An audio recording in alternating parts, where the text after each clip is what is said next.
Hello friends, तो आप सभी का स्वागत है हमारे यूट्यूब चैनल पर BSCG क्लासेस। और मेरा नाम है मनीष गुप्ता। और आशा करता हूं कि आप सभी कुशल मंगल होंगे। और रही बात, हमने पिछला यूनिट 2 पढ़ा था। यूनिट 2 में हमने वायरस के रेप्लिकेशंस के बारे में पढ़ा था। और फर्स्ट यूनिट में हमने जनरल अकाउंट और इकोनॉमिक इम्पोर्टेंस के बारे में पढ़ा था, किसके, वायरस के। तो वायरस तो हमने बिल्कुल अच्छे से पढ़ लिया, जो कि असेलुलर पार्टिकल था हमारा, है ना। स्मॉल ऑब्लिगेट एंड असेलुलर पार्टिकल क्या था हमारा, वायरस था। और वायरस के पढ़ने के बाद बिल्कुल अच्छे से हमने उसका मैकेनिज्म समझ लिया, अच्छे से वायरस वर्क कैसे करता है, रेप्लिकेट कैसे करता है, वायरस से इकोनॉमिक इम्पोर्टेंस किस प्रकार से है हमारे लिए, उसके जनरल अकाउंट, उसकी सिमेट्री के बारे में पढ़ा हमने, है ना। आपको याद भी होगा कि सिमेट्री में कौन कौन सा सिमेट्री था आपका। जैसे कि आपका पहला सिमेट्री था क्यूबिकल था, फिर एक आइकोसाहेड्रल, शायद आइकोसाहेड्रल और क्यूबिकल एक ही था, और कॉम्प्लेक्स था। और मतलब 3 टाइप्स के थे, ठीक है। और उसके बाद हमने क्या पढ़ा, बाल्टीमोर क्लासिफिकेशन पढ़ा। बाल्टीमोर क्लासिफिकेशन बहुत ही ज़्यादा इम्पॉर्टेंट है आपके लिए। और मैं ये बताना चाह रहा था कि बुक तो हमने पूरी पूरी पढ़ी है। तो बुक में ऐसा नहीं होता कि सारे ही टॉपिक्स एग्ज़ाम के लिए, एग्ज़ाम के प्रोस्पेक्टिव से रिलेवेंट हो। तो मैंने जिन जिन टॉपिक को आपको मैंने बीच बीच में बता दिया था कि जैसे कि क्या इंपॉर्टेंट है इसमें, हमें क्या पढ़ना है, क्या समझना है मेन चीज़। तो वो चीज़ आप उस चीज़ को याद कर सकते हैं, अपने आप को रिमाइंड कर सकते हैं, रख सकते हैं। आप चाहे तो एक नोटबुक में लिख लीजिए कि आपके लिए कौन सा रेलेवेंट टॉपिक है, देन उस पर ज़्यादा फोकस करना है हमें, है ना। तो उस पे ज़्यादा फोकस करिएगा तो आपका हो सकता है मे बी एग्ज़ाम में बहुत अच्छे नंबर आने वाले हैं, आपका क्रेडिट स्कोर बहुत बढ़िया जुड़ने वाला है। मैं तो ज़्यादा ना बढ़ाते हुए इंट्रोडक्शन को हम यूनिट 3 को स्टार्ट करते हैं। तो तक तक के लिए इस वीडियो को like subscribe and share, like subscribe तो कर ही दीजिए फटाफट, इस वीडियो को जाके चैनल को सब्सक्राइब कर दीजिए। वीडियो अच्छी लगे तो बाद में लाइक कर दीजिएगा, ठीक है। और किसी प्रकार का प्रॉब्लम आएगा तो इसमें कमेंट करके आपको बताना है। तो हम अब सेलुलर पार्टिकल के बारे में पढ़ेंगे। क्या, सेलुलर पार्टिकल या सेलुलर ऑर्गेनिज्म के बारे में पढ़ेंगे। बैक्टीरिया हमने पहला पढ़ा, वायरस, उसके general account and economic importance. अब हम यूनिट 3 में पढ़ेंगे बैक्टीरिया का जनरल अकाउंट और इकोनॉमिक इम्पोर्टेंस के बारे में, ठीक है। पूरा स्ट्रक्चर वगैरह सब चीज़ समझेंगे इसमें। तो क्लास होती है आपकी स्टार्ट, उससे पहले आपको कोई भी दिक्कत हो तो मुझे बता दीजिएगा। क्लास में मज़ा नहीं आ रहा तो वो भी बता दीजिएगा, किस तरीके से मज़ा आता है आप लोगों को क्लास कंडक्ट करने में।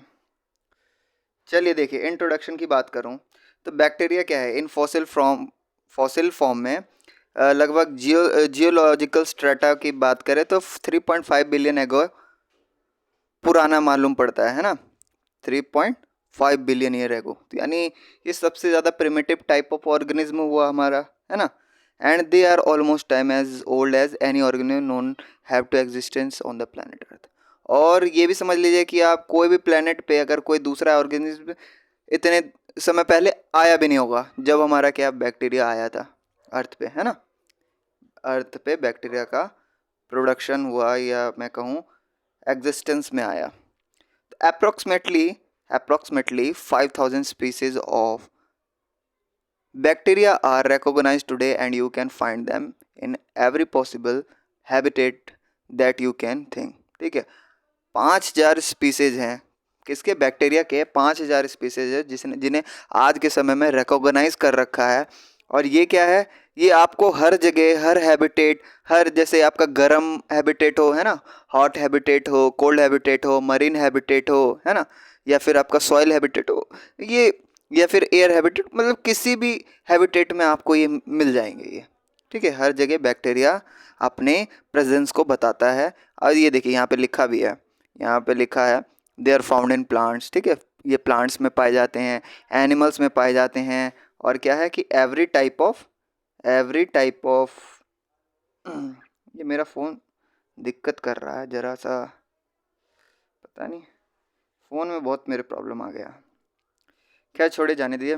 हाँ, तो ये क्या है, प्लांट्स में भी पाया जाता है, एनिमल में भी पाया जाता है, हर तरह के सॉइल में पाया जाता है, पानी में पाया जाता है, आइस कैप्स में पाया जाता है, हॉट स्प्रिंग में मैंने बताया अभी हाइपर सैलाइन है ना, जो आपका सी मरीन वाटर है, तो उसमें हाइपर सैलाइन जो मतलब अत्यधिक नमकीन पानी में भी ये एनवायरनमेंट में सर्वाइव कर लेता है। At the atmosphere rich in toxic gases like methane, है ना। और वैसे इन्वायरमेंट में भी, वैसे एटमॉस्फेयर में भी जिसमें क्या है रिच गैसेस लाइक मीथेन के प्रेजेंस में भी ये सरवाइव कर लेता है। एंड हाइड्रोजन सल्फाइड हमें मतलब अभी आएगा, अभी आप देखिएगा एक साइंटिस्ट ने किस तरीके से वो हाइड्रोजन सल्फाइड में से रिलीज होने वाला ये जो हाइड्रोजन सल्फाइड जो गैस है ये कौन से बैक्टीरिया द्वारा रिलीज किया जाता है, तो इसके बारे में भी अभी हम पढ़ेंगे। तो most that would kill most other organism, और ये क्या होते हैं कि बहुत सारे ऑर्गेनिज्म को मारने के भी ये कारक बनते हैं, ठीक है। ये होता है ना, बैक्टीरिया से होने वाले डिजीज होते हैं बहुत टाइप्स के। तो बैक्टीरिया जो होता है हमारा सिंपलेस्ट ऑर्गेनिज्म होता है जो कि अर्थ में प्रेजेंट है ना।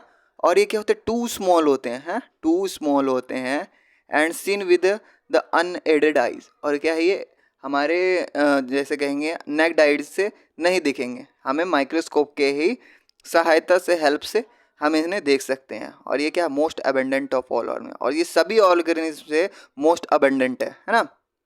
सबसे ज़्यादा वैरायटी, सबसे ज़्यादा कहेंगे इनकी स्पीसीज वगैरह पाई जाती है, और कुछ की तो अभी तक खोज भी नहीं हुई होगी, मतलब बहुत बड़ा इनका वो है किंगडम है। तो अगला है the bacteria are extremely diverse group of micro organism exhibiting different type of morphology and physiology. अब ये जो हमारा है जो एक्सट्रीमली डाइवर्स ग्रुप है, ये जो बैक्टीरिया एक्सट्रीमली डाइवर्स ग्रुप है, बहुत इसमें डाइवर्सिटी आपको देखने को मिलेगा, बहुत टाइप्स के आपको बैक्टीरिया देखने को मिलेंगे। तो ये माइक्रो ऑर्गेनिज्म जो है ये एक्सट्रीम डाइवर्स ग्रुप बताता है, मतलब बहुत ज़्यादा एक्सट्रीम डाइवर्स ग्रुप है और exhibiting different type of morphology है, अलग अलग उनकी मॉर्फोलॉजी और आपको फिजियोलॉजी मिल जाएगी, है अलग अलग तरीके के बैक्टीरिया को पहचानने के लिए उनकी मॉर्फोलॉजी वगैरह जो होते हैं ना, आउटर कैरेक्टरिस्टिक जो होता है वही उसकी मॉर्फोलॉजी होती है, फिजियोलॉजी वो किस तरीके से वर्क करता है, देन ये पूरा का पूरा उसका डाइवर्सिटी बताता है, मतलब अलग अलग बैक्टीरिया में हमें अलग अलग तरह की मॉर्फोलॉजी देखने को मिल सकती है। They are also only organism with prokaryotic cellular organism, और ये भी एक प्रकार का क्या होता है, प्रोकैरियोटिक सेलर ऑर्गेनिज्म होता है ना। They are also the only organism, है ना। ये जो एक मैं कहूँगा सिर्फ यही एक ऑर्गेनिज्म है जो कि प्रोकैरियोटिक सेलुलर ऑर्गेनाइजेशन पे बेस्ड है। Life on earth can not exist without bacteria because they make possible many of essential function of ecosystems. कहते हैं ना कि लाइफ जो है ना हमारा अर्थ पे जो लाइफ है, जीवन है, जब से जीवन की शुरुआत हुई है, तो कहने का मतलब है कि ये एग्जिस्ट ही नहीं कर सकता बिना बैक्टीरिया के, है ना। हम ये सोच ही नहीं सकते कि हमारे जो बहुत से एसेंशियल फंक्शंस होते हैं वो एक इकोसिस्टम में, हमारे पर्यावरण में, तो वो पॉसिबल ही नहीं है बिना बैक्टीरिया के। कौन कौन से होते हैं आपको मालूम भी होगा, है चाहे आपका डिग्रेडेशन ऑफ ऑर्गेनिज्म हो, कोई डेड ऑर्गेनिज्म है उसको डिग्रेड करना, प्लांट के वेस्ट को डिग्रेड करना, बहुत सारी चीज़ें हैं, ठीक है। मैथोनिजेंस होते हैं जो कि मीथेन प्रोड्यूस करते हैं, बहुत सारे तरह के आपको बैक्टीरिया मिलेंगे। तो अभी खैर मैं अभी छोटी सी बात कर रहा हूँ, ये बहुत बड़ा है। यहाँ पे देखिए लिखा भी है, यहाँ पे लिखा है नाइट्रोजन फिक्सेशन। नाइट्रोजन फिक्सेशन होता है ना आपका, कौन सा बैक्टीरिया होता है आपका, याद है आपको, एजिटोबैक्टर और राइजोपस, है ना। एजिटोबैक्टर और राइजोपस जो है आपका एटमॉस्फेयर में नाइट्रोजन फिक्सेशन का काम करता है। तो और डीकम्पोजिशन ऑफ ऑर्गेनिक मैटर, मैंने बताया ना आपका ऑर्गेनिक मैटर प्लांट द्वारा जो आपका ऑर्गेनिक मैटर एक्सक्रीट किया जाता है ह्यूमन बीइंग द्वारा या फिर एनिमल द्वारा, किसी भी तरह का वो आपका वेस्ट प्रोडक्ट है उसको डीकम्पोज करने का काम करता है। हाँ, एक्वेटिक कम्युनिटीज़ द्वारा भी, एक्वेटिक कम्युनिटीज़ द्वारा जो होते हैं आपके क्या कहते हैं वेस्ट मटेरियल, उनको भी डिकम्पोज करता है। तो bacteria play a vital role, बहुत ही बड़ा वाइटल रोल होता है both in productivity and cycling the substance essential to all life forms. Bacteria are incubates, sorry ubiquitous, हाँ, ऑन अर्थ। इसकी मीनिंग क्या होगी देख लीजिएगा आप, बट मैं कहूँ कि ये जो क्या करता है, एक साइकिल होता है इनका, क्या होता है इसका साइकिल होता है, बैक्टीरिया का एक बहुत बड़ा रोल होता है productivity and in cycling the substance, किसी भी मतलब सबस्टांस के साइकिल को चलाना, है ना। वेस्ट प्रोडक्ट से कहने का मतलब है मिनरल्स में बदलना, प्रेजेंट, मतलब बहुत बड़ा इनका वो होता है कि किस तरीके से वो चीज़ों के एसेंशियल सब्सटेंसेस के साइकिल में हेल्प करते हैं। नाइट्रोजन की ही बात कर लें, नाइट्राइड और नाइट्रेट्स में बदलने के लिए क्या करते हैं, वो एटमॉस्फेरिक नाइट्रोजन को राइजोपस या फिर मैं बोलूँ एजिटोबैक्टर क्या करते हैं, उसे लिगमनेंट लीगम प्लांट्स जो होते हैं जिनके जड़ों पे होते हैं ये, तो ये क्या करते हैं, एटमॉस्फेरिक एयर में से नाइट्रोजन को नाइट्राइट्स और नाइट्रेट्स में कन्वर्ट करते हैं, है ना। तो एक तरह का साइकिल ही था। फिर बाद में प्लांट उन्हें एब्जॉर्ब करके देन प्रोटीसिंथेसिस करता है, देन उसके बाद फिर क्या होता है, फिर से वो दोबारा एनवायरनमेंट में मिलता है, देन फिर वही मतलब एक प्रोसेस साइकिल चलता रहता है। तो ये किनके वजह से हो पा रहा है पॉसिबल, बैक्टीरिया की वजह से पॉसिबल हो पा रहा है। माइक्रो ऑर्गेनिज्म क्या होते हैं कि ओमनी प्रेजेंट होते हैं, कहाँ, have been found in different micro organism micro environment for billion of year. ठीक है, ये मतलब बिलियन ऑफ ईयर से वो हर तरह के एनवायरनमेंट माइक्रो एनवायरनमेंट में ये प्रेजेंट दिखते हैं, फाउंड मिलते हैं, ये ओमनी प्रेजेंट होते हैं, हर जगह मिलेंगे आपको। मैंने बताया ना, आपको हार्सी वाटर में मिलेंगे, मरीन वाटर में भी मिलेंगे, हार्सी नहीं मार्सी, है ना, मार्सी वाटर में भी मिलेंगे, मरीन वाटर में भी मिलेंगे, हॉट स्प्रिंग्स में भी मिलेंगे, आइस में भी मिलेंगे, एवरीथिंग एवरीवेयर, ये हर जगह मिलेंगे आपको। ठीक है, तो however prior the invention of the microscope, जब क्या हुआ, बहुत पहले जब माइक्रोस्कोप की खोज की गई, तो there was no specific proof of existence of micro organism. और उससे पहले क्या था, किसी भी प्रकार का जब नहीं खोज की गई थी ना माइक्रोस्कोप की, तो उससे पहले कोई भी साइंटिफिक प्रूफ नहीं था हमारे पास कि हम ये कह सके कि माइक्रो ऑर्गेनिज्म एग्जिस्टेंस में या एग्जिस्ट करती है। ठीक है, मैक्रो ऑर्गेनिज्म के अलावा माइक्रो ऑर्गेनिज्म की एग्जिस्टेंस हम नहीं बता सकते थे। Though scattered reports from the different part of the world over a span of centuries were available on the possible existence of microbes। मैं बात करूं कि जो स्कैटर्ड रिपोर्ट्स की बात करूं from the different part of the world, दुनिया की बहुत सारी जो रिपोर्टें तैयार की गई थी ये माइक्रोब्स के बारे में, तो स्पैन ऑफ सेंचुरी यानी ओवर स्पैन ऑफ सेंचुरी, यानी उनका एक काल जो है, समय काल है, मतलब सदियों से चलता हुआ आ रहा है ना। उनकी क्या है, were available possible existence of microbes, यानी उनकी जो एग्जिस्टेंस है हमारे एनवायरनमेंट में वो सदियों से चलता हुआ आ रहा है ना। तो let us start with an overview of milestone events that made the history of microbiology. अब हम स्टार्ट करते हैं कि कौन कौन से माइलस्टोन अचीव किए गए हिस्ट्री में जो कि माइक्रोबायोलॉजी पे जो बेस्ड थे। तो देखिए क्या है, पहला है क्या, period from 1857 to 1910 in the history of microbiology is named as the golden age of microbiology। ठीक है, ये जो 1857 से 1910 के बीच की जो माइक्रोबायोलॉजी का जो एरा था, एज था, उसको हम क्या कहते हैं, गोल्डन एज ऑफ माइक्रोबायोलॉजी कहते हैं। ठीक है, ये सुनहरा अवसर था माइक्रोबायोलॉजी का, जिसमें बहुत सारी चीज़ डिस्कवरीज किए गए। देखिए यहाँ पे लिखा भी है, discoveries during this period led to the establishment of microbiology as a science. उससे पहले कोई भी ऐसा माइक्रोबायोलॉजी स्पेशल साइंस हम नहीं जानते थे, नहीं समझते थे, बट जब यहाँ पे खोज स्टार्ट होने, डिस्कवरीज होने लगी, तो देन एक अलग से हम कहेंगे इस्टेब्लिश हुआ microbiology as a subject, as a science में। हाँ, तो सम इम्पॉर्टेंट इवेंट्स है आप यहाँ पे देख सकते हैं, डेवलपमेंट ऑफ माइक्रोबायोलॉजी, जैसे एंटन वैन लियोनहोक है, इन्होंने फर्स्टली क्या करा कि little animalcules now recognised as protozoa. उन्होंने सबसे पहले क्या हुआ, सबसे स्मॉल एनिमलक्यूलस, क्या मैं बोल रहा हूँ सॉरी गाइस, तो पहली बार उन्होंने प्रोटोजोआ को रिकॉग्नाइज करा। फिर देन उसके बाद एंटन वन लियोनहोक ने आपका डिस्कवरी ऑफ बैक्टीरिया करा। फिर एडवर्ड जेनर की बात करें तो उन्होंने काउपॉक्स और प्रिवेंटिंग स्मॉल पॉक्स के लिए वैक्सीनेशन ढूंढा। देन लुइस पास्चर ने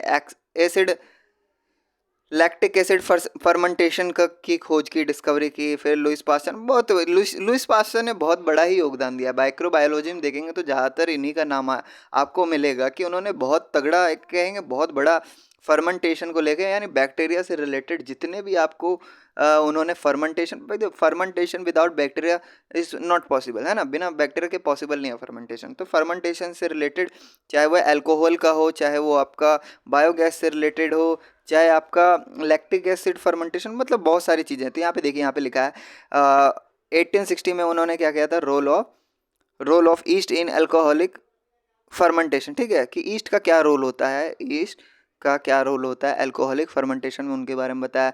लुइस पास्चर ने प्रूफ ऑफ बायोजेनेसिस का भी प्रूफ दिया। फिर उसके बाद लुइस पास्चर 1864 में पास्चुराइजेशन आज एक बहुत बड़ा कहते हैं ना मेथड है, जो कि इकोनॉमिकली हमारे बहुत ही ज़्यादा यूज़ किया जाता है। पास्चुराइजेशन चाहे हमें मिल्क का करना हो, चाहे किसी भी ऐसे तरल पदार्थ, लिक्विड पदार्थ जिससे ज़्यादा देर तक हम उसमें क्या करें, बैक्टीरिया को किल करके देन उसमें है ना स्मॉल टेम्परेचर में, वो सॉरी 25 से 24 डिग्री सेल्सियस में हम क्या करते हैं, दूध को हल्का एकदम कहते हैं ल्यूक वार्म करते हैं, ल्यूक वार्म करके देन उसमें से क्या करते हैं, बैक्टीरिया को रिमूव करते हैं।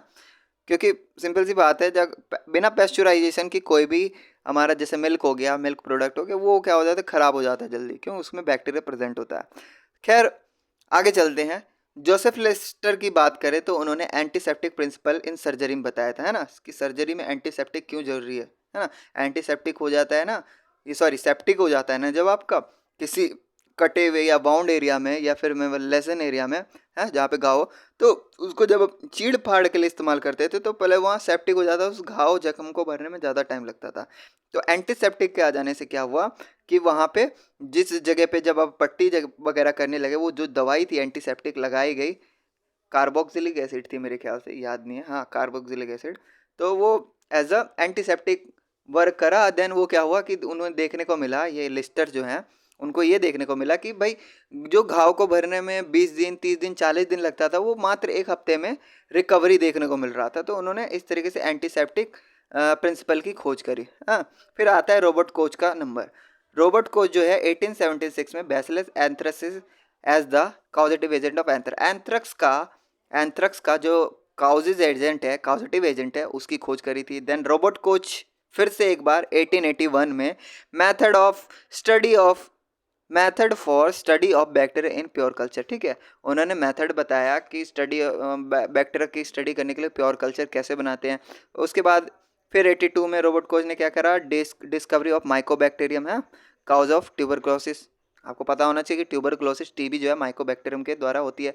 फिर रॉबर्ट कोच ने कोच पोस्टुलेट दिए। फिर एली मैचनिकोफ ने आपके डिफ्रेंशिएट ऑफ फैगोसाइटोसिस बताया। फिर हांस क्रिश्चियन ग्राम ने ग्राम स्टेनिंग टेक्निक बताए। फिर लुइस पास्चर आए, उन्होंने vaccination against rabies in human, ठीक है, बहुत ज़्यादा पहले मौतें होती थी कुत्ते के काटने के कारण, रेबीज़ हो जाता है या किसी भी जानवर के काटने रेबीज़ होता था ना, तो वो लोगों को बहुत ज़्यादा फैटलिटी का सामना करना था, फैटल रेट ज़्यादा हुआ करता था।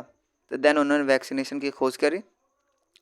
फिर उसके बाद क्या है, 1887 में रिचर्ड जे पैट्री आप जानते हैं ना, पैट्री डिस्क का तो बायोलॉजी में एक वाइटल रोल है ना, बहुत बड़ा रोल है पैट्री डिस्क का। बिना पैट्री डिस्क के हम क्या कहते हैं, कल्चर नहीं कर सकते किसी भी ऑर्गेनिज्म, ये सॉरी किसी सेलुलर, जैसे कि हम बैक्टीरिया की ही बात कर ले तो बैक्टीरिया को कल्चर करने के लिए हम पैट्री डिस्क का इस्तेमाल करते हैं। उसको अगर मीडियम हो गया या किसी भी न्यूट्रिशियस सॉल्यूशन में हम उसको क्या करने का काम करते हैं, कल्टीवेट करने का काम करते हैं। तो पैट्री डिस्क बहुत बड़ी एक डेवलपमेंट थी बायोलॉजी माइक्रोबायोलॉजी की हिस्ट्री में, या फिर केमिस्ट्री से भी रिलेट करें तो केमिस्ट्री में भी पैट्री डिस्क का बहुत ज़्यादा यूजेज है।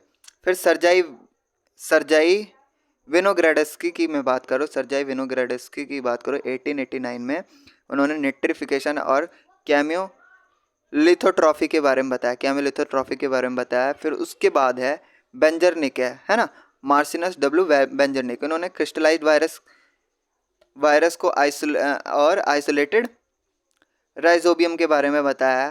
फिर उसके बाद है इमिल वॉन बेहरिंग, है ना, एंटीटॉक्सिन फॉर डायप्थेरिया। हाँ, फिर उसके बाद आते हैं दिमित्री लेवेनस्की, है ना, उनको सबसे बाद वायरस को खोजने का क्रेडिट ज़्यादातर दिमित्री लेवेनस्की को ही जाता है ना, हमने पढ़ा भी था इनके बारे में प्रीवियस यूनिट में। तो virus the causative agent of tobacco mosaic disease, मैं वायरस की बात करूँ तो वो क्या होते हैं, कॉजेटिव एजेंट होते हैं। तो इन किन्होंने ढूंढा था, दिमित्री लेवेनस्की ने पता लगाया था। आपको याद होगा ना कि वो जो प्लांट के लीफ का जो सैप एक्सट्रैक्ट करके उन्होंने पास्चर फिल्टर के थ्रू पास कराया था, तो देन उनको ये मालूम चला था कि भैया बैक्टीरिया तो रुक जाता था पास्चर फिल्टर में, लेकिन ऐसा कोई पार्टिकल है जो कि क्या हो जाता था, वो पास्चर फिल्टर उसे फिल्टर नहीं कर पाता था, बहुत ज़्यादा स्मॉल ऑब्लिगेट होता था। तो देन ये क्रेडिट जाता है दिमित्री लेवेनस्की को। फिर फिर से व्यंजन निकालते हैं, देन वो क्या करते हैं, enrichment culture method term virus, ठीक है, ये बताते हैं। फिर पॉल एनरिच आते हैं, वो क्या बताते हैं, chemotherapeutic therapeutic agents drug for syphilis, ठीक है, सिफिल्स के लिए जो ड्रग है, या फिर मैं कीमोथेरापेटिक की बात करूं, एजेंट्स की बात करूं, तो वो एनरिच एहलिच, हाँ, पॉल एहलिच ने बताया। फिर उसके बाद आते हैं फ्रेडरिक ग्रिफ्थ आते हैं, जो कि ट्रांसफॉर्मेशन इन बैक्टीरिया के। फिर अलेक्जेंडर आते हैं। देन यहाँ पे बहुत सारे मेरिकल इन, हाँ, मेरिकल ड्रग पेनिसिलिन, है ना। आपका जो पेनिसिलिन है, जो एंटीबायोटिक्स की दुनिया में मैं कहूँ बहुत बड़ा एक चेंज लेके आ गया, क्योंकि बहुत सारे ऐसे जो बैक्टीरियल डिजीज थे जो कि क्योरेबल नहीं हुआ करते थे, लेकिन जब से एंटीबायोटिक आया तो आपके वो अनक्योरेबल डिजीज जो थे क्योरेबल बन गए, ठीक है। तो यहाँ पे पेनिसिलियम नोटेटम की बात करें तो ये एक प्रकार का प्लांट होता था, जिसके प्लांट नहीं, पेनिसिलियम मीन्स शायद वो एल्गी होता था ना, पेनिसिलियम। चलिए कोई नहीं, देखते हैं अभी। इफेक्टिव अगेंस्ट बैक्टीरियल इन्फेक्शन, ठीक है, बैक्टीरियल इन्फेक्शन के खिलाफ वो अफेक्टिव होता है। फिर वेंडल एम स्टेनले की बात करें, जिसे पिछले भी हमने पिछले चैप्टर में पढ़ा था ना, उन्होंने टबैको मोज़ेक वायरस को क्रिस्टलाइज करके दिखाया था। फिर जॉर्ज बिडल एडवर्ड टैटम की बात करें तो one gene one enzyme hypothesis के बारे में बताया, हाँ, एक जीन से एक एंजाइम और एक एंजाइम हाइपोथेसिस के बारे में बताया था। फिर ऑसवाल्ड एवरी या कॉलिन मैकलॉड एंड माइकलन मैककार्टी, तो उन्होंने क्या करा था, एक्सप्लेनेशन ऑफ ग्रिफ्थ जो थे एक साइंटिस्ट, उनके वर्क को डीएनए इज जेनेटिक मॉडल, उसके बारे में बताया। फिर आए सलमान वाक्समैन, जो डिस्कवरी ऑफ स्ट्रेप्टोमाइसिन, स्ट्रेप्टोमाइसिन भी एक प्रकार का हमारा क्या है, एंटीबायोटिक है। जेम्स वाटसन आए, फ्रांसिस क्रिक, जेम्स वाटसन और फ्रांसिस क्रिक ने मॉलिकुलर स्ट्रक्चर ऑफ डीएनए के बारे में बताया। फिर आते हैं फ्रांसिकोस जैकोब एंड जैकोस मोनार्ड, देन वो क्या करे, कॉन्सेप्ट ऑफ ओपरन, ओपरन के बारे में बताया। फिर डैनियल नेथन ने और हैमिल्टन ओ स्मिथ और वार्नर हार्बर ने restriction enzyme used for genetic engineer, बहुत सारे इन्वेस्टिगेटर। अब ये देखिए यहाँ पे और भी बहुत सारे, चलिए मैं बता ही देता हूँ, इन्हें भी क्यों ही छोड़े।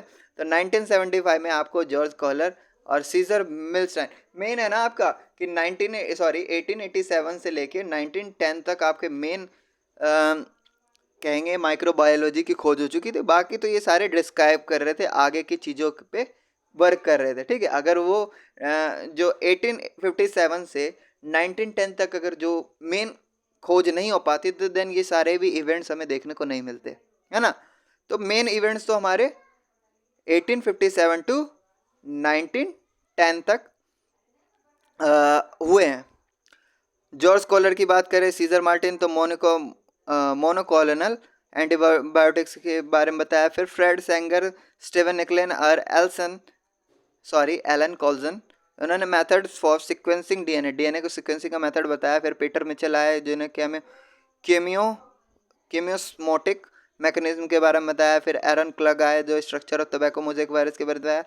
फिर एलयूसी मोटेगनर के आए, जो कि डिस्कवरी ऑफ HIV और उसके काउजेस के बारे में बताया, जो कि एड्स, उसका काउज क्या होता है, एड्स होता है ना, एड्स डिजीज है, सॉरी, और HIV वायरस है, हाँ। तो बेंजामिन हॉल, गॉस्टव एमरर, उन्होंने हेपेटाइटिस बी की वैक्सीन प्रोड्यूस करी बाय जेनेटिक इंजीनियरिंग के थ्रू।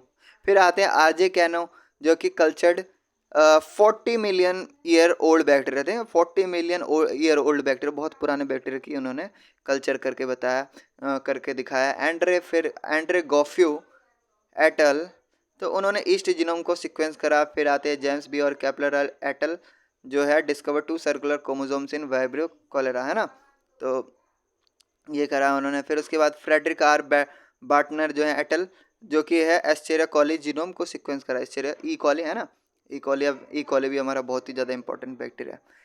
एडवर्ड डिलोंग की बात करो तो डिस्कवरी ऑफ मरीन आर्किया, उन्होंने क्या करा, डिस्कवरी मरीन आर्किया की डिस्कवरी करी। फिर आते जर्मियो सेलो, फिर पॉल एबी और एकर्ड विमर, जो कि synthesis of infectious polio virus and basic chemical building blocks के बारे में बताया। फिर आते हैं जे क्रैग वेंटर एटल, तो ये क्या है, the first scale environmental genome shotgun sequencing of the Sargasso Sea, ठीक है। तो ये रही इनकी योगदान, ये रही इनके अचीवमेंट्स हैं ये सारे, जो कि इवेंट्स मतलब 2004 तक के इसमें दे रखे डेटा उपलब्ध हैं, जिन्होंने नोबल प्राइज़ भी अवार्ड हुआ है इनको, इनके वर्क पे, इनके इवेंट पे नोबेल प्राइज़ भी अवार्ड करा गया। ठीक है, तो अगर मैं बात करूं, स्टार्ट करता द रोमन फिलोसोफर ल्यूक्रेटस की बात करूं तो 98 to 55 BC before Christ, and physician Girolamo Francisco की बात करूं 1478 टू 1553। तो सजेस्ट उन्होंने क्या, इनविजिबल लिविंग क्रिएचर के बारे में सजेस्ट करा जो कि डिजीज काउजिंग होते हैं। An Italian Francis Stelluti made observation on bees and babies between 1625 to 1630 by using microscope. ठीक है, जब माइक्रोस्कोप के थ्रू उन्होंने क्या करा, फ्रांसिस ने ऑब्जर्वेशन निकाला वो बीज और विवीज के बारे में, तो वो रहा। फिर उसके बाद आता है the English scientist Robert Hooke build a compound microscope. ठीक है, आपका रॉबर्ट हुक क्या बनाते, कंपाउंड माइक्रोस्कोप बनाते। कंपाउंड माइक्रोस्कोप के आने से तो और भी ज़्यादा हमें छोटी से छोटी चीज़ें मालूम होने लगी हैं, माइक्रो ऑर्गेनिज्म के बारे में बहुत ज़्यादा। फिर उसके बाद कॉर्क के थ्रू हमने सेल के बारे में जाना है ना, सेल रॉबर्ट हुक ने ही एक कॉर्क का टुकड़ा लेके उसमें सेल्स के बारे में सबसे पहले सेल की खोज करी। He is observed reported seeing elongated stocks. फिर उसके बाद इन 1664, तो मतलब बहुत सारे हैं। फ्रूटिंग स्ट्रक्चर ऑफ फंगाई की बात करें, visualisation of microscope made easier for development and more advance microscope as well as techniques like staining. ठीक है, जैसे ही हमने वो क्या कहते हैं माइक्रो ऑर्गेनिज्म की खोज करने के लिए हमने जो वो आपका माइक्रोस्कोप बनाया, देन उसके बाद तो बहुत बड़ा डेवलपमेंट हुआ है ना ढूंढने में। फिर हमने स्टैनिंग टेक्निक्स भी सीखे, कैसे करते हैं, स्टैन करते हैं ना, आपका कोई भी सेल हो उसको सबसे पहले क्या करते हैं, एक स्लाइड पे लेके स्टैन करते हैं, स्टैन करके फिर देन उसको माउंट करते हैं, देन उसके बाद हम माइक्रोस्कोप की सहायता से देख सकते हैं। तो बहुत सारी टेक्निक्स की खोज हुई, सिर्फ माइक्रोस्कोप खोजने से नहीं ना हो सकता है पॉसिबल। तो स्टेनिंग प्रोसेस भी बहुत जरूरी है, क्योंकि स्टेन नहीं करेंगे ना किसी सेल को तो उसके जो ऑर्गेनलेज है या मैं बोलूँ आइडेंटिकल फीचर्स हैं उसके बारे में हम पता नहीं करेंगे। तो मैं प्री 20th सेंचुरी की बात करूँ, 20th सेंचुरी से पहले क्या था कि माइक्रोबायोलॉजी एग्जिस्ट नहीं करता था हमारे साइंस में। ठीक है, इन द 19th सेंचुरी में, हाँ 19th सेंचुरी में एग्जिस्ट नहीं करता था। सारी ह्यूमन बींग क्या है, practising biology microbiology prehistoric time. ठीक है, वैसे तो प्री हिस्टोरिक टाइम से हम क्या है माइक्रोबायोलॉजी के थ्रू प्रैक्टिस करते आ रहे हैं। जैसे कि बियर एंड वाइन प्रोडक्शन है, ये तो कॉमन ही है ना। ये ना जाने कितने हजार, जब से मानव सभ्यता हमारी एग्जिस्टेंस रहा होगा तब से हम बियर और वाइन का प्रोडक्शन कर रहे हैं। और मैं बोलूँ फूड को प्रिजर्व रखने के लिए है ना, हम फूड को प्रिजर्व कैसे, ड्राइंग करके है ना, सुखा के, या फिर उसमें सॉल्ट नमक लगा दें तो वो फूड क्या होता है, काफ़ी दिन तक प्रिजर्व रहता है। या फिर मैं बोलूँ no new reason behind any of this process, और इसके पीछे कोई भी रीज़न नहीं था, है ना। मतलब हम ये सारे प्रोसेस करते थे, क्या होता था, खराब होने से बचाते थे इन सब चीज़ों को, लेकिन इसके पीछे कोई रीज़न हमें मालूम नहीं होता था। Disease use spread and acquire epidemic proportion. Disease जो यूज होता था, स्प्रेड होता था, एक्वायर एपिडेमिक प्रोपोर्शन, यानी बहुत बड़े हिस्से में क्या होता, फैल जाता था। But man did not know the cause of this disease. ठीक है, और जो इंसान होते थे, हाँ ह्यूमन बींग होते, वो उन्हें पता ही नहीं होता था कि भाई ये डिजीज जो फैल रहा है वो किस कारण फैल रहा है। तो पहले के समय की बात है ये। तो it was dedicated to effort of a few people, उनमें से कुछ है जो कि उन्होंने डेडिकेशन दिखाया अपने एफर्ट के थ्रू, है। और उसके बाद क्या करा, even trained to be a scientist like Anton van Leeuwenhoek, हाँ। और उन्होंने सम नॉट इवन ट्रेंड, मतलब हम जो एंटन वैन ल्यूवेनहुक की बात करते हैं तो वो कोई ज़्यादा ट्रेंड साइंटिस्ट नहीं थे, है ना। जैसे कि हम लुइस पास्चर की बात करते हैं, या फिर रॉबर्ट कुछ की बात करते हैं, या मार्सिनस बेंजनिक की बात करते हैं, microbiology blossomed into the science. ठीक है, तो ये सारे इन्होंने बहुत बड़ा योगदान दिया था। लेकिन एंटन वैन ल्यूवेनहुक की बात करें तो वो ज़्यादा कोई मतलब साइंस के बारे में, या मैं कहूँ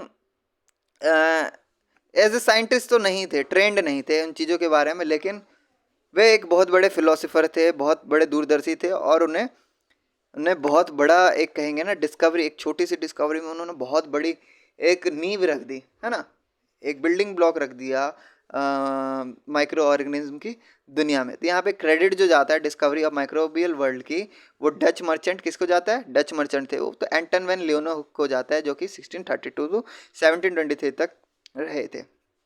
उनका किसी भी प्रकार का यूनिवर्सिटी एजुकेशन नहीं था। लेकिन देखिए उन्हें फादर ऑफ माइक्रोबायोलॉजी बोला जाता था। He was a draper, haberdasher and also official wine taster of डेफ्ट।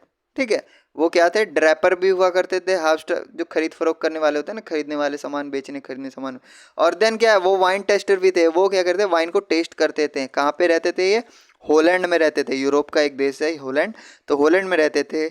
To begin with the he made lenses to magnify and inspect the cloth pieces. वो क्या करते थे, वो लेंस है ना, उन्होंने लेंस भी जब भी खोज हुई होगी तो वो क्या करते थे, उस मैग्नीफाई से इंस्पेक्ट करते थे, देखते थे कि भैया ये जो क्लॉथ की पीसेज है उनकी क्वालिटी कैसी है, तो इस तरह का वो काम करते थे।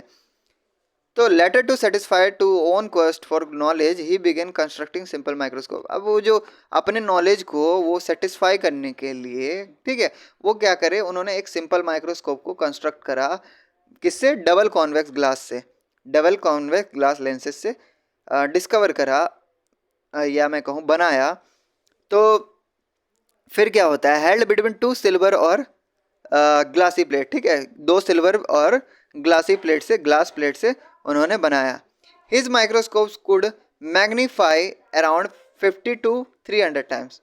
ठीक है, वो उनका जो माइक्रोस्कोप जो था वो कितने चीज़ों को 50 से 300 गुना किसी भी ऑब्जेक्ट को मैग्नीफाई करके देख सकता था। He eventually made a more than 250 microscopes, और उन्होंने क्या करा कि भाई 200 250 से भी ज़्यादा माइक्रोस्कोप्स बनाए।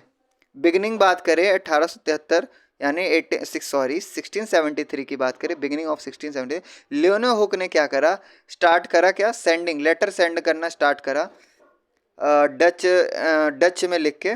देन उन्होंने क्या कहाँ भेजा, वो describing observation of royal Society of London. आपका जितने भी प्रकार के आपके खोज होते हैं या माइक्रो बायोलॉजी से रिलेटेड, देन वो सारे किन के द्वारा देखे जाते हैं, रॉयल सोसाइटी ऑफ लंदन। हाँ, बहुत बड़ा एक संस्थान है, दुनिया में कहीं भी अगर कोई भी चीज़ खोजा जाता है तो देन वो रॉयल सोसाइटी ऑफ लंदन द्वारा ही इंस्पेक्ट किया जाता है। ठीक है, तो उन्होंने अपने इस डिस्कवरी को रॉयल सोसाइटी ऑफ लंदन में सेंड करना स्टार्ट कर दिया, लेटर लिख के भेजना स्टार्ट कर दिया। Most of these letter were translated English and, अब ज़्यादातर लेटर क्या हुए बाद में इंग्लिश में ट्रांसलेट करे गए और पब्लिश भी करे गए, किसमें, द रॉयल सोसाइटी द्वारा। रॉयल सोसाइटी की अपनी खुद की पत्रिका या मैं कहूँ मैगजीन होती है जिसमें साइंटिफिक अचीवमेंट्स को पब्लिश किया जाता है ना। तो उसी प्रकार से बहुत सारी अचीवमेंट्स को पब्लिश करी गई, किनके द्वारा, लियोनहोक के द्वारा। उनके डच को ट्रांसलेट करके उन्होंने इंग्लिश में ट्रांसलेट करके पब्लिश करा। ही एग्जामिन्ड रिवर वाटर, उन्होंने क्या करा कि बहुत सारे रिवर वाटर के सैंपल हो गए, पेपर के सैंपल हो गए, सलाइवा हो गया, फेसेस हो गया। हाँ, it was clear description that he was the first person saw both bacteria and protozoa. और ये एक ऐसे व्यक्ति थे जिन्होंने आपके क्या कहते हैं, माइक्रोस्कोप के थ्रू उन्होंने सबसे पहले बैक्टीरिया और प्रोटोजोआ को देखा था। तो एक बहुत बड़ा अचीवमेंट कह सकते हैं। ठीक है, as a new know them today, और जिसे आज हम जानते हैं माइक्रोस्कोप के थ्रू देखा था। तो he called the microscopic form the animalcules and animalcules as he they tiny living animals. ठीक है, उन्होंने उसे टिनी लिविंग एनिमल्स कहा था या एनिमल कुलस कहा था। तो इस बात को याद रखेंगे कि आपके लियोनहुक ने क्या कहा था। फिर आता है लुईस पास्चर। लुईस पास्चर की तो बात ही आप क्या कहें, उनका भी बहुत बड़ा योगदान रहा, लेकिन डिस्कवरी ऑफ माइक्रोबायोलॉजिकल वर्ल्ड है वो इनके द्वारा ही हुआ है। अगर ये माइक्रोस्कोप की खोज नहीं करते तो देन हम बहुत सारे छोटी छोटी चीज़ों को नहीं देख पाते। लुईस पास्चर की बात करें तो लुईस पास्चर आए अंटिल 19th सेंचुरी तक वो आ चुके थे। The most common topic of scientific debate was the regarding the theory of spontaneous generation. ठीक है, अब क्या था कि मोस्ट कॉमन टॉपिक क्या था साइंटिफिक डिबेट में, आपके किसके रिगार्डिंग था, स्पॉन्टेनियस जनरेशन, जिसे हम कोल्ड बायोजेनेसिस, अबायोजेनेसिस भी कहते हैं, अबायोजेनेसिस भी कहते हैं। यानी कोई भी चीज़ अपने आप किस तरीके से उसके जनरेट हो जाते हैं। जैसे कि मैं बात करूँ, अगर मैं कोई चीज़ रख दूँ और कोई चीज़ सड़ जाता है तो ऑटोमेटिकली कैसे सड़ जाता है, स्पॉन्टेनियस जनरेशन कैसे होता है, उसमें बैक्टीरिया, फंगस, एल्गी कुछ भी आता है तो वो कैसे आता है। तो बात उसकी हो रही है यहाँ पे। This theory is propose that living organism could arise the spontaneous from non living matter. तो उन्होंने क्या बताया, एक थ्योरी प्रपोज करी कि जितने भी लिविंग ऑर्गेनिज्म होते हैं वो किससे अराइज होते हैं, बताइए, spontaneously from non living matter से अराइज होते हैं, है ना। कोई भी जो लिविंग ऑर्गेनिज्म होते हैं वो नॉन लिविंग मैटर से अराइज होते हैं। इन्होंने एक थ्योरी दी। It when we observe that there was a connection between the growth of micro organism and the organic growth and one set of the chemical changes. ठीक है, तो एक तरीके से उनका कनेक्शन जुड़ा है किसके, माइक्रो ऑर्गेनिज्म को ग्रोथ से लेके, जैसे ऑर्गेनिक ग्रोथ जो बनाते हैं हम, तो on side of chemical changes द्वारा, तो मतलब एक कनेक्शन जोड़ने का काम करा कि लिविंग और नॉन लिविंग के बीच में। तो देख क्या होता है, देखिए the chemical change in broth were due to the fermentation. अब मैं बोलूँ मैंने एक ब्रोथ तैयार किया, ब्रोथ कहने का मतलब आपका पता है क्या, कल्चर करने के लिए, कोई भी ऑर्गेनिज्म कल्चर करने के लिए, है ना, हम उसमें डालते हैं ना। जैसे कि मैं बैक्टीरिया की बात करूँ, बैक्टीरिया को हम क्या करते हैं, न्यूट्रेंट मीडियम में डालते हैं ना। तो न्यूट्रेंट मीडियम में जो वो बैक्टीरिया सेल है या फिर कोई भी सेल है आपका, कोई भी सेल है, किसी ह्यूमन सेल है, और उसको हम ग्रोथ करवाते हैं अंदर, तो देन वो क्या कहलाता है, हमारा ब्रोथ कहलाता है। क्या कहलाता है, ब्रोथ कहलाता है। तो ब्रोथ आप समझ गए होंगे आप। तो वो केमिकल चेंजेस में ब्रोथ जो होता है, ब्रोथ के अंदर जो केमिकल चेंजेस होता है वो किसके द्वारा होता है, फर्मेंटेशन। तो फर्मेंटेशन क्या है, sourcing of carbohydrates in grapes that lead to the production of wine.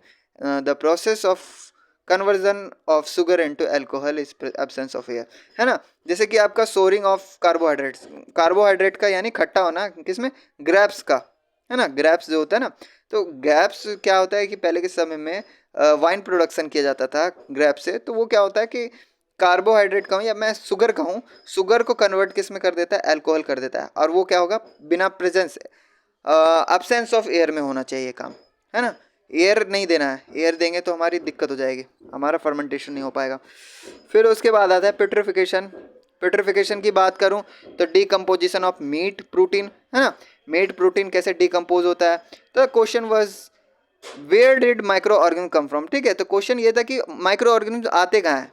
Italian physician की बात करूँ यानी फ्रांसिस्को रेडी की बात करूँ 1626 टू 1697 में, तो इन्होंने एक प्रोवाइड करा एविडेंस अगेंस्ट किसके, स्पॉन्टेनियस जनरेशन के अगेंस्ट इन्होंने एक इंफॉर्मेशन प्रोवाइड करा। He was the first provide an evidence against spontaneous generation. He carried out an experiment work, he took meat in 3 container. उन्होंने क्या करा सिंपली कि उन्होंने 3 मीट के टुकड़े लिए और उनको 3 कंटेनर में डाला। ठीक है, तो पहला वाला जो था अनकवर्ड था, दूसरा वाला क्या था, बिल्कुल सील्ड कर दिया गया था उसको, और तीसरा जो था आपका उसको फाइन गोज से, है ना, फाइन गोज यानी एक कपड़ा टाइप लगा हुआ, उसमें से छेद होते जो उसमें उससे कवर कर दिया।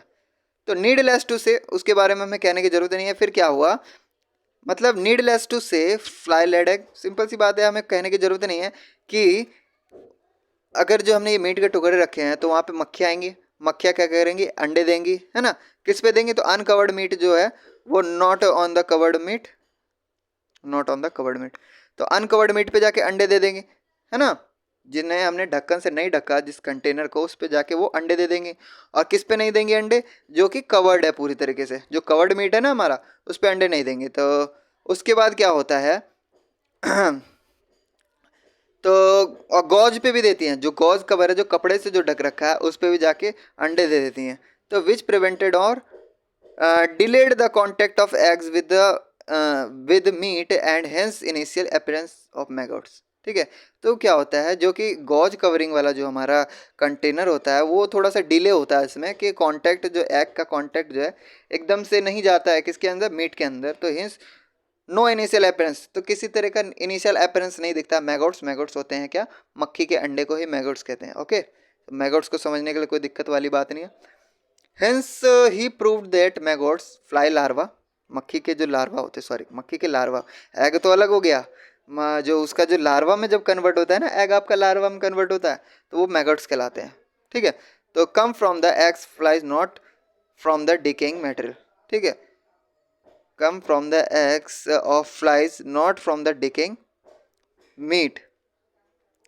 तो इससे ये मालूम चला कि भाई जो ये जो अंडे जो होते हैं मक्खी के, ये सड़े हुए मीट से नहीं आते।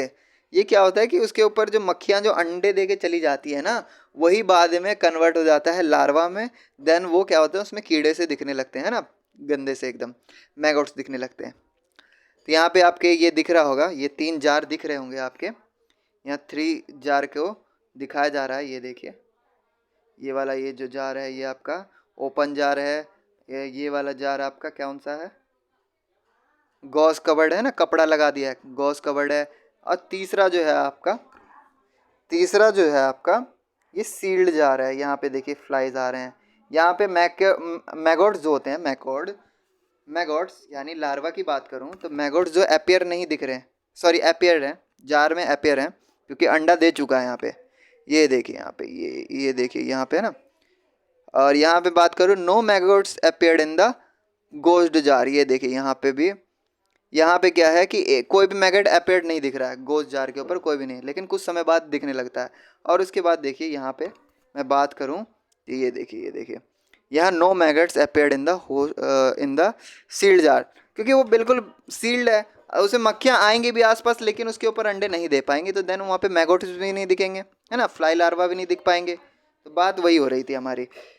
देन उसके बाद देखिए, चलते हैं अब हम नीचे।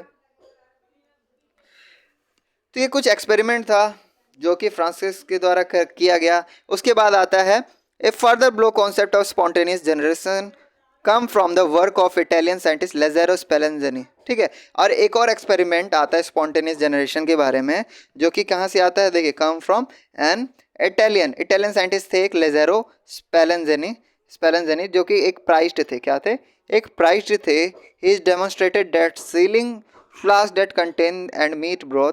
उन्होंने क्या करा कि उन्होंने जो देखा कि इस पे सीलिंग फ्लास्क जो था, कंटेंट जो मीट ब्रोथ है, had been heated for a long time to destroy microbe. उन्होंने क्या करा, सील्ड कंटेनर में डाल के मीट ब्रोथ को, मीट के टुकड़े को, देन उसको बहुत देर तक क्या करा, हीट करा, ताकि क्या हो सके, उसके अंदर के जो माइक्रोब्स हो सके वो डिस्ट्रॉय हो सके। तो no microbial growth was observed. ठीक है, उसके बाद हमने क्या देखा कि किसी प्रकार का माइक्रोबियल ग्रोथ नहीं ऑब्जर्व हुआ। और उसके बाद for a long time to destroy microscope observed and that these sealed flasks could be stored indefinitely. No microbial growth was observed and these sealed flasks could be stored indefinitely. तो मैं बात करूँ, किसी प्रकार का माइक्रोबियल ग्रोथ नहीं हुआ, observe नहीं हुआ दिस सील्ड फ्लास्क में, कुड बी स्टोर्ड इनडेफिनेटली। अगर मैं उसको हमेशा के लिए मतलब इनडेफिनेटली अगर स्टोर्ड करके रख सकूँ। देखो आगे क्या है, however those who supported spontaneous generation argued that sealing the flask led to the elimination of oxygen. However, those who supported spontaneous generation, जो लोग सपोर्ट करते थे spontaneous generation को, या फिर जनरेशन पे आर्ग्यू करते थे that sealing the flask lead to the elimination of oxygen. क्या करा हमने, ऑक्सीजन को एलिमिनेट कर दें, सील कर दो तो फ्लास्क को क्या होता है, एलिमिनेट हो जाता है। एंड हिंस स्प्लेंजेनिस जो एक्सपेरिमेंट रहा were not considered to be a full proof. लेकिन उनका जो उन्होंने बताया वो एक तरीके से फुल प्रूफ के साथ नहीं था, है ना। The debate finally ended with the experimental work with French scientist Louis Pasteur. अब देखिए आ गए ये हीरो आ गए, ये एक प्रकार से माइक्रोबायोलॉजी की दुनिया में एक बहुत बड़े हीरो की तरह आता है इनका नाम। लुइस पास्चर ने बहुत तरह की खोज, बहुत सारी एक्सपेरिमेंट करी है। देन वही बात मैं बताऊं तो पहला जो डिबेट चल रहा था स्पॉन्टेनियस जनरेशन की, ऑर्गेनिज्म जो होता है खुद पे खुद आ जाती है, या फिर जो भी चीज़ें, बहुत सारे एक्सपेरिमेंट्स करे जा रहे थे। तो इन सारे डिबेट पे क्या लग गया, ताला लग गया। सारे डिबेट पे आपका ताला लग गया लुइस पास्चर के एक्सपेरिमेंट के आने के बाद। यहाँ पे देखिए लुइस पास्चर ने क्या एक्सपेरिमेंट करा। तो लुइस पास्चर का जो एक्सपेरिमेंट है, पास्चर ने एक न्यूट्रन सॉल्यूशन बनाया इन अ लॉन्ग नेक फ्लास्क में। एक लॉन्ग नेक फ्लास्क था जिनमें उन्होंने न्यूट्रन सॉल्यूशन बनाया। उसके बाद क्या करा, हीट करा their neck in a flame. उनके जो नेक था ना, आपका नेक जो था, उसको हीट करा फ्लेम के साथ। फिर क्या हुआ, drawing them in the shape of the swan's neck, है ना। जैसे कि आपका नेक किस प्रकार था, वो फ्लास्क के साइड में आपको दिखाता हूँ। यहाँ देखिए, यहाँ देखिए, यहाँ से आपको बिल्कुल आपको क्लियर हो जाएगा। ये देखिए, ये वाला जो आपको पार्ट दिख रहा है ना, ये जो आपका है ना स्वान टाइप है ना। ये नेक जो है आपका कैसे स्वान टाइप दिख रहा है कि नहीं। और ये भी देखिए, ये देखिए। तो उन्होंने क्या करा, यहाँ पे सबसे पहले न्यूट्रिएंट सॉल्यूशन डाला। ये देखिए, ये आपका न्यूट्रिएंट सॉल्यूशन डाला फ्लास्क से। और उसके बाद क्या करा, यहाँ पे ये देखिए स्वान वाला, स्वान टाइप आपका लगा पड़ा नेक है। तो ये नेक को क्या करा, हीट करा उन्होंने, और यहाँ driven out through the open and. ठीक है, तो यहाँ पे एंड क्या था, ये ओपन था। तो यहाँ पे देख सकते हैं ये non sterile nutrient, non sterile, sterile का मतलब क्या कहते हैं, बांझ कह सकते हैं, या इसका तो स्टेराइल का मीनिंग होता है बांझ होता है वैसे, तो यानी इसमें किसी प्रकार का ऑर्गेनिज्म नहीं प्रोड्यूस हो रहा हो, तो देन वो क्या कहलाएगा, नॉन स्टेराइल न्यूट्रेंट सॉल्यूशन कहलाएगा। ठीक है, poured with into a flask, भर दिया बिल्कुल फ्लास्क को। फिर क्या किया, फ्लास्क के नेक को क्या करा हमने, एस शेप में जो है हीट करा। यहाँ पे हम हीट कर रहे हैं, ये देखिए, ये हम यहाँ पे हीट कर रहे हैं, ये देखिए आपको समझ में आ रहा होगा, ये हम क्या कर रहे हैं, हीट कर रहे हैं यहाँ पे। उसके बाद क्या किया, सॉल्यूशन क्या है, स्टेरलाइज रहा बाय हीटिंग। ठीक है, हमने हीट करने के बाद भी देखे कि स्टेरलाइज रहा, उसमें किसी प्रकार का सिंथेसिस नहीं दिखा। तो देखिए यहाँ पे अब पढ़ के बताते हैं यहाँ पे। तो हुआ क्या, एयर कुड, सॉरी, तो एस शेप का कब था, वो एस शेप का था ना कब, जिसको हम हीट कर रहे थे। तो he heated the flask boil to the nutrient solution and allow them to cool. ठीक है, उन्होंने क्या करा कि फ्लास्क के नेक को हीट करा, उसके बाद उन्होंने न्यूट्रिएंट सॉल्यूशन को ठंडा होने छोड़ दिया। एयर कुड री एंटर, और एयर क्या हुआ, वापस से उसके अंदर री एंटर हुआ थ्रू ए कैपिलरी, वो जो पाइप थी पतली सी कर्व्ड नेक वाली, तो उसमें एंटर हुआ। तो प्रिवेंटेड बैक्टीरिया, वो क्या करता था, बैक्टीरिया को प्रिवेंट करके रखता था, वो जो नेक्ड स्वान नेक जो था आपका, हाँ, and other micro organism from the reaching the liquid broth. अगर मैं माइक्रो ऑर्गेनिज्म की बात करूँ जो रीच जो कर जाते हैं लिक्विड ब्रोथ में, as they remain trapped in the curved neck, जो कर्व्ड टाइप का जो नेक होता है ना, यहाँ पे आप देख रहे हैं, यहाँ पे ये जो कर्व टाइप का नेक होता है, कर्व टाइप का नेक होता है, वहाँ पे क्या करता है, वो रेजिस्ट करता है माइक्रो ऑर्गेनिज्म को आने में, रेजिस्ट करता है। ये कर्व टाइप का जो नेक है ना, यहाँ पे नहीं आ पाता है, नहीं आने के कारण क्या होता है, तो वहाँ पे किसी प्रकार का सिंथेसिस नहीं दिखता, कल्टीवेशन नहीं दिखता, किसका, माइक्रो ऑर्गेनिज्म का। तो देखिए बात कुछ ऐसा है कि the broth remain sterile and could be stored indefinitely. ठीक है, अगर मैं उसे इनडेफिनेटली अगर मैं रखता भी हूँ, तो वो ब्रोथ क्या होगा, तब भी वो क्या होगा, स्टेराइल ही रहेगा। तो स्वान शेप्ड जो नेक है वह ब्रोकन, फिर क्या होता है, स्वान नेक को हम तोड़ देते हैं, वो टूट जाता है।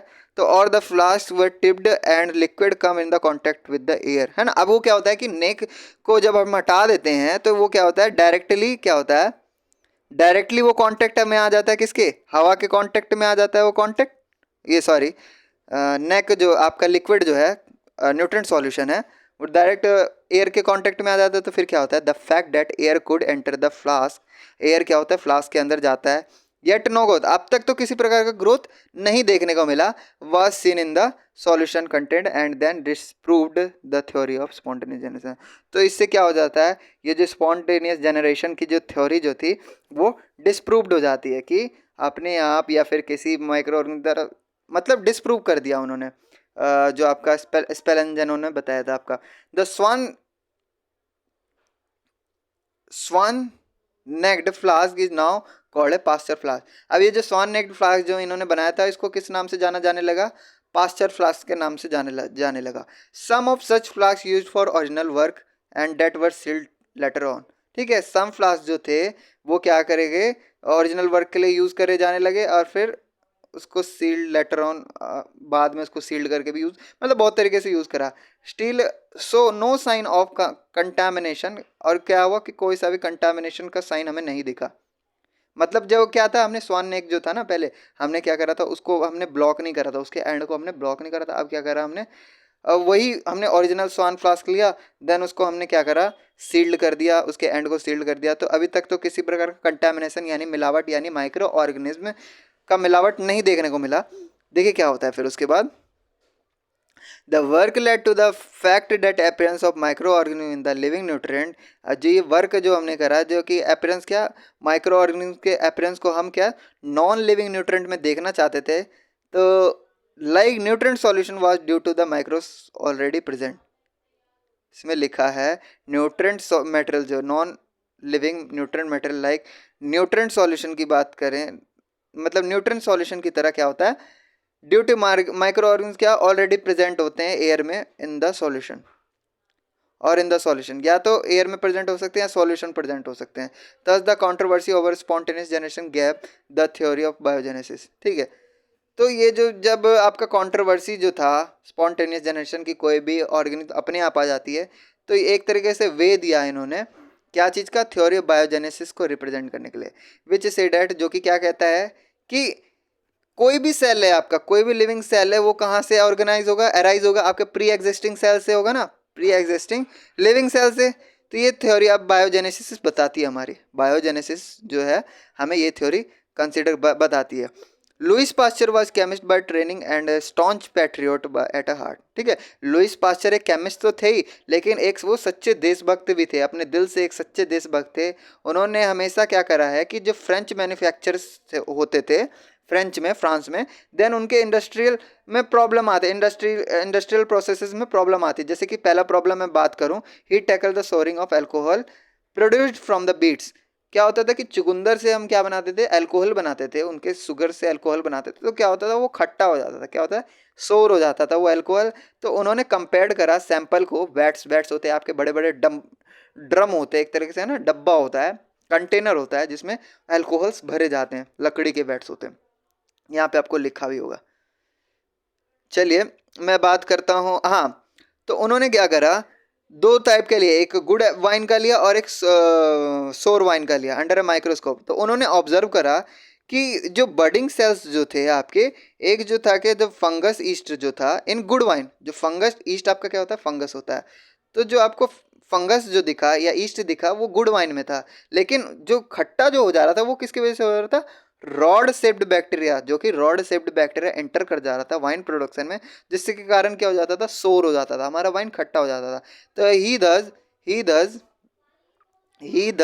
Prove that these organisms are determined the course of chemical process of fermentation. तो उन्होंने ये प्रूव कर दिया कि भाई जो ऑर्गेनिज्म थे जो कि the course of chemical process of fermentation को में दिक्कत लाते थे, तो इन्होंने फर्मेंटेशन के बारे में बताया। Yeast cell led to the production of alcohol while rod shaped bacteria, yeast cell जो था लीड करता है प्रोडक्शन ऑफ अल्कोहल वाइन में, और रॉड शेप्ड बैक्टीरिया प्रोड्यूस क्या करता है, लैक्टिक एसिड, है ना, लैक्टिक एसिड बनाने के लिए। खट्टा क्यों होता है, लैक्टिक एसिड के प्रेजेंट होने, वो क्या करता था, शुगर को, एक्सक्यूज मी, हाँ तो शुगर को रॉड शेप्ड बैक्टीरिया में, सॉरी क्या मैं कह रहा हूँ, शुगर को वो लैक्टिक एसिड में बदल देता था, तो जिसके कारण वाइन सोर वाइन हमारा प्रिपेयर होता था, वाइन सोर हो जाता था, खट्टा हो जाता था। तो थोड़ा सा और है, हाँ उसके बाद हम क्लास स्टॉप कर देंगे आज का। तो डिस्कवरी हुई ऑर्गेनिज्म की could carry out the aerobic metabolism की बात करें, अनएरोबिक मेटाबॉलिज्म यानी बिना हवा के प्रेजेंस में हमने जो कैरी करा, तो बहुत सारी देखिए यहाँ पे क्या है, it also hinted that nature of metabolism aerobic और aerobic transformation of organic matter. ठीक है, ये माइक्रोबियल मेटाबॉलिज्म क्या है कि क्या क्या हो सकता है, एरोबिक भी हो सकता है और anaerobic transformation of organic matter हो सकता है, केमिकल का चेंज होना है ना, केमिकल चेंज होना, जैसे कि हम decided the formation of and product, जिसे हमने डिसाइड क्या करा कि एंड प्रोडक्ट के रूप में डिसाइड करा। In 1857 Pasteur showed the souring of milk was also the result of microbial action. 1857 में क्या हुआ, जो हमें मिल्क जो खट्टा दिख रहा था, तो उसमें ये मालूम चला कि भाई इसमें भी कहीं ना कहीं माइक्रोबियल एक्शन हो रहा होगा आपका। तो इसी साल में 1860 में इन्होंने रिकॉग्नाइज करा हीटिंग ऑफ वाइन, उन्होंने वाइन को हीट करा, देन बियर को भी मॉडरेट टेम्परेचर पे हीट करा उन्हें तो ये प्रोसेस हमारा क्या कहलाता है, पास्चुराइजेशन कहलाता है। ये प्रोसेस हमारा क्या कहलाता है, पास्चुराइजेशन कहलाता है। क्या चीज़, माइक्रोबियल कंटामिनेशन को कंट्रोल करने के लिए अगर हम उसको क्या कहते हैं, एक मॉडरेट टेम्परेचर में अगर हीट कर देते हैं तो देन उसमें माइक्रोबियल कंटामिनेशन रुक जाता है। तो इन्होंने ये दिखाया कि he showed the seed of the doubt of the minds, उन्होंने एक तरीके से साइंटिस्ट के दिमाग में एक डाउट का बीज डाल दिया, सीड ऑफ डाउट डाल दिया कि बैक्टीरिया जो होते हैं could also be the cause of disease. ठीक है, कि बैक्टीरिया जो होते हैं ना हमारे, सिर्फ ऐसे नहीं इकोनॉमिक इंपॉर्टेंस में काम आ रहे, फर्मेंटेशन के या अल्कोहल बनाने के लिए काम आ रहे हैं, नहीं, वो कहीं ना कहीं डिजीज में भी इनका काउज हो सकता है ना। जैसे कि आपका जो दूध खट्टा हो जा रहा था, तो उसी से उन्हें लगा कि कहीं ना कहीं ये डिजीज में भी वर्क कर रहे होंगे, डिजीज में भी इनका कहीं ना कहीं अपीयरेंस होगा। तो ये क्या है, initiation of concept of germ theory. तो ये एक तरीके से जर्म थ्योरी की शुरुआत हो चुकी थी। Emphasis the role of micro organism, development of infections disease, और क्या हुआ कि उन्होंने एक तरीके से एम्फेसिस कर लिया, देन माइक्रो ऑर्गेनिज्म को डेवलप ऑफ इन्फेक्शियस डिजीज, है ना, डेवलपमेंट ऑफ इन्फेक्शियस डिजीज में माइक्रो ऑर्गेनिज्म का एक और नया रोल आ गया। तो देखिए क्या है the role, sorry, the other outstanding contribution of Pasteur was the development of vaccine. ठीक है, पास्चर का जो एक और आउटस्टैंडिंग डेवलपमेंट कंट्रीब्यूशन क्या रहा कि उन्होंने वैक्सीन प्रोडक्शन करा किससे, अटेनुएटेड कल्चर से। अटेनुएटेड कल्चर, यहाँ अटेनुएटेड की मीनिंग क्या है तो यहाँ पे देखिए, अटेनुएटेड का मतलब है attenuated is a procedure, attenuated is a procedure in which the pathogenicity of a given organism is reduced और एबोलिश्ड, है ना। या तो वो क्या होता है, पैथोजेनिटी क्या होता है, रिड्यूस हो जाता है या फिर ख़त्म ही हो जाता है। क्या हो जाता है, रिड्यूस ही हो जाता है या फिर ख़त्म ही हो जाता है। तो आगे और चलते हैं हम, अभी हमारा पड़ाव बाकी है, बहुत ही बड़ा पड़ाव है। तो कॉन्सेप्ट ऑफ जर्म थ्योरी के बारे में जान लिया, और क्या है यहाँ पे, तो दूसरा आता है कि he also develop the attenuated anthrax. ठीक है, उन्होंने अटेनुएटेड एंथ्रेक्स जो है वैक्सीन बनाया by treating culture with potassium dichromate and by incubating the bacteria at 40 to 43 degree Celsius पे उन्होंने इंक्यूबेट करा बैक्टीरिया को। डेवलपिंग द रेबीज वैक्सीन भी बनाया उन्होंने, और वो उन्हें क्या करा, injected the virus heterologous host में उन्होंने इंजेक्ट भी करके देखा। जैसे कि रैबिट हो गया, रैबिट हमारा क्या होता है, हेट्रोलोगस होस्ट होता है। तो वो क्या हो गया, after that of the rabbit infected, ठीक है, जो क्या हुआ, रैबिट जो था हमारा वो डेथ हो जाती है उसकी, है ना, रेबीज का लगाने के कारण उसमें वायरस को इंजेक्ट कर देता है, तो क्या होता है, डेथ हो जाती है। उसका क्या करते हैं, ब्रेन और स्पाइनल कोड को रिमूव कर देते हैं, और क्या कर देते हैं, उसको ड्राई कर देते हैं। ड्राई करके हम पाउडर बना लेते हैं, और उस पाउडर को हम एज अ क्या करते हैं, वैक्सीन यूज़ करते हैं, है ना। पास्चर ने क्या करा कि admission increase in virulent doses of the attenuated virus. तो किस तरीके से एटेनुएटेड करा, है ना, वायरस को किस तरीके से एटेनुएटेड करा, ये आपका रैबिट का एग्जाम्पल से आप देख सकते हैं। तो वायरस 13 टाइम्स, और इन्होंने क्या करा, इसे एटेनुएटेड वायरस को क्या करा, 13 टाइम्स क्या करा, ओवर 10 दिन के पीरियड में एक 9 साल के बच्चे को डाला, 9 साल के बच्चे में इंजेक्ट करा, जिसका नाम था जोसेफ मेस्टर नाम था, ठीक है, जो कि जिसे कुत्ते ने काटा था, डॉग ने काटा था, डॉग ने बाइट करा था। देन उसके बाद क्या है, the boy survive the concept of vaccine got a strong foothold. और वो क्या हुआ कि बॉय जो है सर्वाइव कर गया, बॉय सर्वाइव कर गया, तो हमें एक कॉन्सेप्ट आ गया वैक्सीन के स्ट्रॉन्ग फुटहोल्ड के बारे में जानकारी। It was the appreciation of the development of vaccine that people from all over the world contributed the establishment of Pasteur Institute in Paris। और यही जो डेवलपमेंट हुआ वैक्सीन का, तो एक तरीके से people from all over the world, पूरी दुनिया के लोगों द्वारा कंट्रीब्यूट करा गया, किसके, पास्चर यूनिवर्सिटी, या मैं पास्चर इंस्टीट्यूट की बात करूँ, पेरिस में इस्टेब्लिश करने के लिए। तो आज की क्लास में भी अब बच्चों आपके लिए यहीं तक छोड़ दी जाए, क्योंकि बहुत सारे अभी साइंटिस्ट हमारे कमी नहीं है, अभी बहुत सारे साइंटिस्ट के बारे में पढ़ना है हमें। तो हो सकता है वीडियो बहुत ही ज़्यादा लॉन्ग हो गया है, तो यहाँ पे अभी हम क्या करते हैं, इसको स्टॉप कर देते हैं। कहाँ तक हमने, कहाँ तक पढ़ा बताइए, हमने लुइस पास्चर तक पढ़ लिया। उसके बाद है हमारा रोबोट कोच है, फिर उसके बाद है मार्सिनस बेंजनिक है, फिर सर्जाई वेडनोस्की है, फिर उसके बाद है एली मैचनिकोफ है। तो बहुत सारे साइंटिस्ट के बारे में पढ़ना है। तो ये वाला जो बाकी जो साइंटिस्ट है उसके बारे में हम अगले पार्ट में पढ़ेंगे। अभी हमने लुइस पास्चर तक पढ़ लिया, रोबोट कोच का भी बहुत बड़ा योगदान था, तो इनके बारे में पढ़ेंगे। जर्म थ्योरी ऑफ डिजीज़ के फाउंडेशन में इनका बहुत बड़ा रोल था। तो आशा करता हूँ फ्रेंड्स आप सभी को क्लास बहुत बढ़िया लगा हो, आपको बहुत ही ज़्यादा पसंद आया हो, आपके लिए बहुत सारी जानकारियाँ एक छोटी सी क्लास में आपको मिल रही है। तो देन आपको मैं आशा करता हूँ कि आपको ये जानकर बहुत खुशी हुई होगी, अच्छा लगा होगा, ये सारे टॉपिक्स को पढ़ने में मज़ा आया होगा। तो अगले पार्ट के लिए आपको कुछ समय इंतजार करना पड़ेगा, देन आपका अगला पार्ट भी आएगा। अगले पार्ट से आप और इसको पढ़ सकते हैं, डिस्क्राइब करते हो। तो वीडियो अच्छा लगा हो तो इस वीडियो को लाइक करें, चैनल को आप जाके फटाफट सब्सक्राइब कर दें, बेल आइकन का बटन दबा दें, ताकि हमारे नए नए वीडियो के इन्फॉर्मेशंस आपको सबसे पहले मिले, ठीक है। और कमेंट सेक्शन में आपकी जो भी समस्या प्रॉब्लम है आप मुझे बता सकते हैं, ठीक है। आपको किसी और वीडियो से रिलेटेड या फिर किसी और क्लास के वीडियो से रिलेटेड आपको अगर मुझसे वीडियो चाहिए तो वो भी मुझे कमेंट में करके बता सकते हैं, ठीक है। तो मिलते हैं नेक्स्ट क्लास में, तब तक के लिए बाय।